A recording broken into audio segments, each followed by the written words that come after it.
नमस्कार दोस्तों, आपका हमारे चैनल में एक बार फिर स्वागत है। आज मैं आपके लिए जो कहानी लाई हूँ वह है एक औरत की जिसकी शादी हो गई है। वह ससुराल पहुँच गई है और शादी की वह पहली सुबह उसे बहुत अच्छे से याद है। कितना हड़बड़ाकर उठी थी वह, यह सोचते हुए कि कितनी देर हो गई है मुझे और सब ना जाने क्या सोचेंगे मेरे बारे में।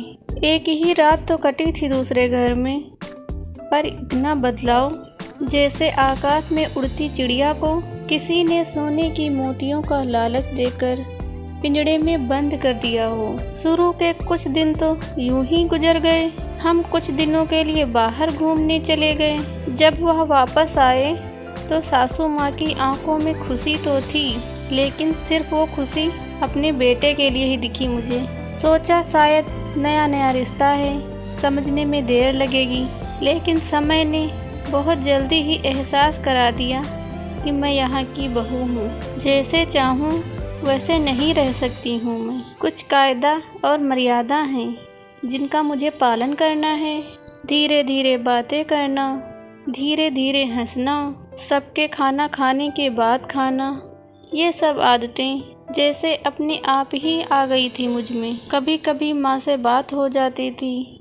धीरे धीरे मायके की याद सताने लगी। ससुराल में पूछा तो कहा गया अभी नहीं, कुछ दिनों बाद।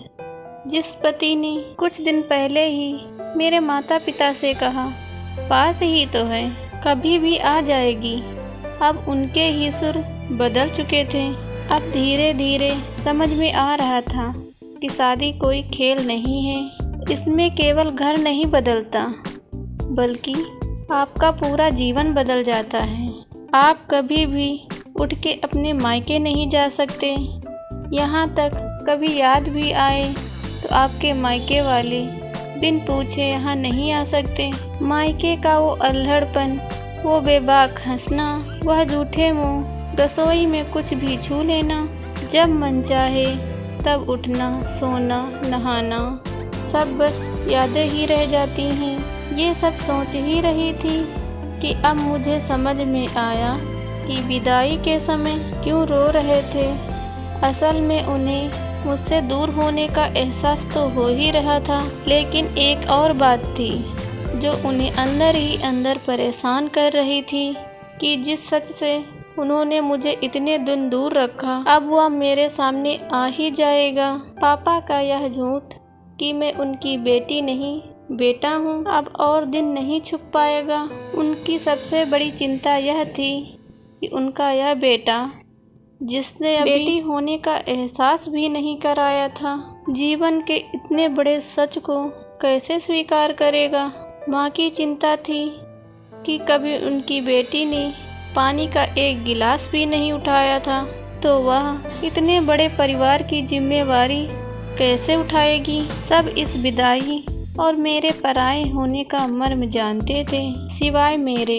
इसीलिए सब ऐसे रो रहे थे जैसे मैं डोली में नहीं अर्थी में जा रही हूँ। आज मुझे समझ में आया उनका रोना गलत नहीं था। हमारे समाज का नियम ही ये है, एक बार बेटी डोली में विदा हुई तो उस घर की अब मेहमान ही बची थी।